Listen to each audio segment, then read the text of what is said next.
Thank you so very much. Thank you. Buenas tardes. Yo habla un poquito español. Do you want me to do this in English or Spanish? Look, I'm excited to be here. Thank you, Congresswoman. State Senate, Congresswoman Sylvia Garcia, thank you.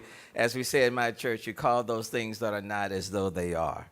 And so thank you. You certainly earned it. You've worked hard for it. You represent Houston extremely well. And I look forward to working with you as the mayor of the city to the new Congresswoman of the 29th Congressional District.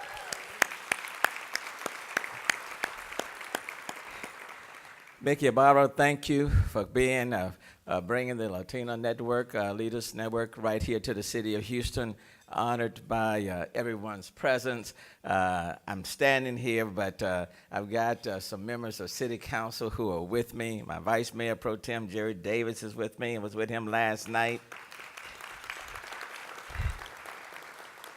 And someone who is one of my committee chairs and a strong advocate for his district, but quite frankly, throughout the city, making sure that we are inclusive in every single way, and that's Councilmember Robert Gallegos. Thank you, Robert Gallegos, for what you're doing in District I.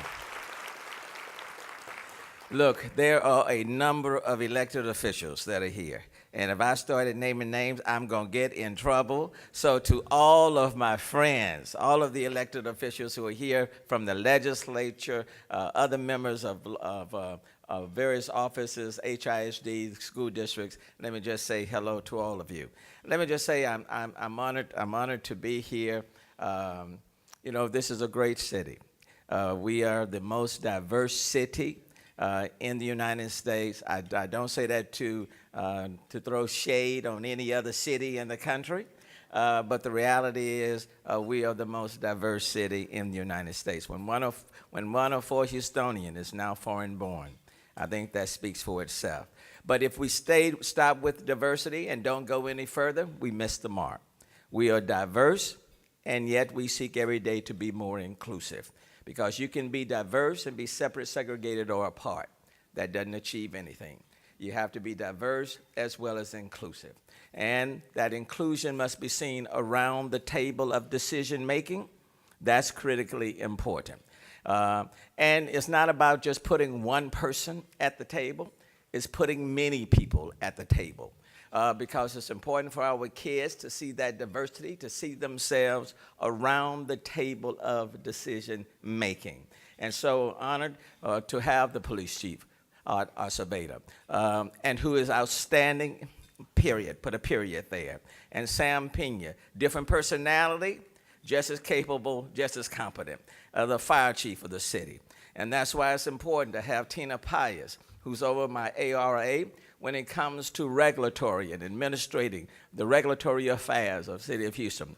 When it comes to communicating, it's important to have people that are high up in the communication office. Tanya Rivera, one of our young, she and I are about the same age. We're from the millennial generation. But inclusion is important to be at the table. The NAA just came out with a report rating cities in terms of how they are responding and treating and working with the immigrant community. They mentioned New York and Baltimore and all those other cities. But when they came to the city of Houston, they said for the cities in 2018, in all of the 5 categories, governmental inclusion, entrepreneurship, they went on and on.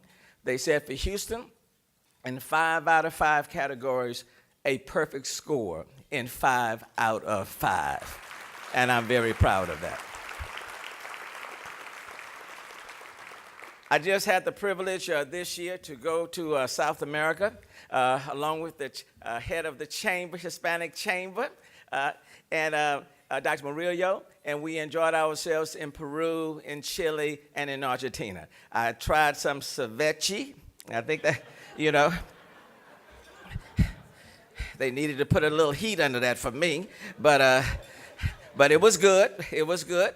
And then just got back from Barcelona last week The Gas Tech Conference, 30,000 were in Adrian. They were in Barcelona.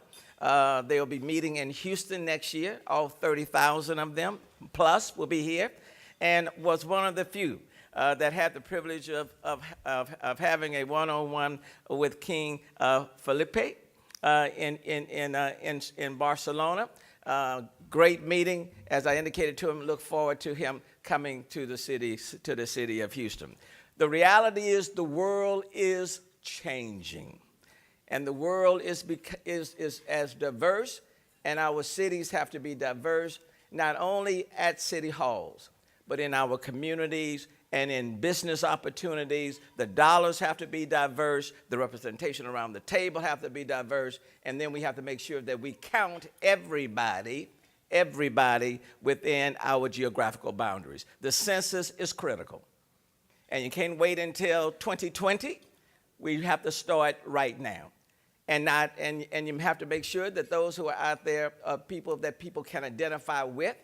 And as a city, Robert, we have to invest. We have to put some money out, because in this climate, people are not going to be as eager to respond to the census, especially if you ask them citizenship questions, which means we got to get out there now to make sure that we count every single person out there. That's critically important, and that's a top priority for the city of Houston. Lastly, if you don't mind me saying this, you know we are vying for the Democrat. There's no way I was going to have Latino leaders from across the country here. You know, we are vying for the Democratic National Convention. You know, Letitia, you know, we're down to 3 cities. The other cities are good cities. I mean, they're good. They're good cities. But when it comes to where this country is and where we are going, Houston is the best city. With a strong Latino population and the leadership that exists, being diverse, with all that we have to offer. And I tell people, if you look at the fact, Democrats look at the fact of whether we are a red state, blue state, the reality is, look at all the major cities in the state of Texas: Dallas, San Antonio, Houston, Austin, the Valley. Look at who runs those major urban cities in the state of Texas. If you don't invest and see your future, you relive your past every single time.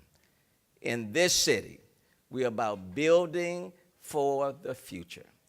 And that's why it's important when I'm appointing people in various positions that we include millennials in these positions, where some people have been for 30 and 40 years. As my daughter said to me when I first ran, "Dad, don't build a city for yesterday and for people that's your age."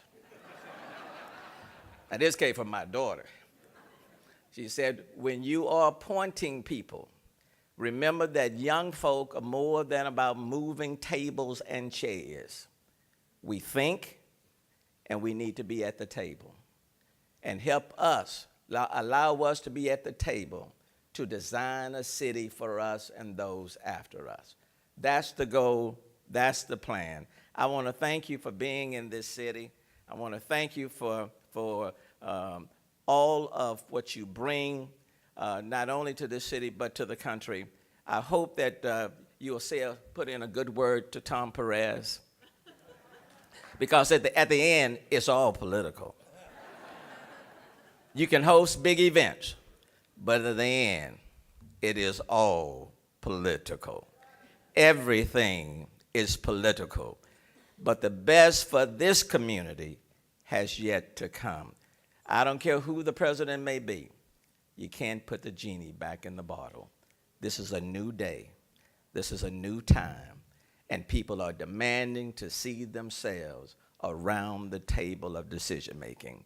And in the future, Hispanic president, Hispanic senators, Hispanic mayors, who knows what the future may bring. And I believe, in short order, it will happen right here in the city of Houston. Thank you so very much. Welcome to the city.